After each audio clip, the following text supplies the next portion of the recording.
শালার কি যে করি, আমার বাপটা আমাকে বিয়াও দিয়ে দেয় না। টেনশনে পড়ে গেলাম, খুব টেনশন রে ভাই। শালা আমার বন্ধুগুলো সবগুলোর বিয়ে হয়ে গেল, ওদের বাপগুলো একবারও বললো না যে তুই এই বয়সে বিয়ে করিস কেন। আমার বন্ধুর গুলার বাপ বলে বিয়ে করা আবার ভালো, আর আমার বাপ বলে যে বিয়ে করলে তুই হয়ে যাবি একদম কালো। হ্যাঁ হব আমি কালো, তাতে আমার যায় আসে না, আমার বিয়ে লাগবেই। রে ছেলে, কি হলো বাবা? তোকে কিছু বলার ছিল। হ্যাঁ বাবা বলো, তোমার সঙ্গে আমারও অনেক কিছু কথা বলার ছিল। হ্যাঁ বল, আগে তুই বল কি বলা আছে। আগে তুমি বলো। তবে বলি শোন। হ্যাঁ বলো তবে। বলছি কি, তোর বিয়ে এখন আমি হতে দিব না, এখনো 2 বছর পরে। বাবা তুমি কি পাগলা ছাগলা হয়েছো নাকি? হব বেটা, তুই আমার লগে কথা কস।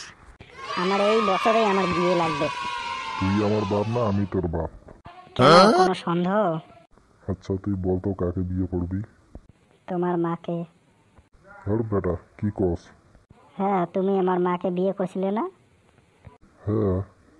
বাস, তুমি আমার মাকে বিয়ে করেছো, আমি তোমার মাকে বিয়ে করব।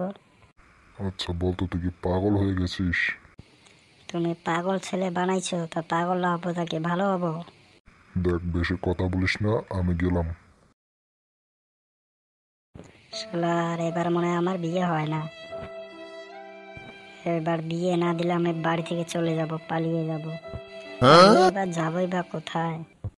থাকার জায়গা নেই, কাজ করার দোকান নেই, পুরা লাইফটাই বেকার। সো ভালো বন্ধুরা, ভিডিওটা কেমন লাগলো? ভালো লাগলে লাইক কমেন্ট শেয়ার করে দিও, সাথে সাবস্ক্রাইবটা করে দিও। এখন দেখা হবে নেক্সট ভিডিও में।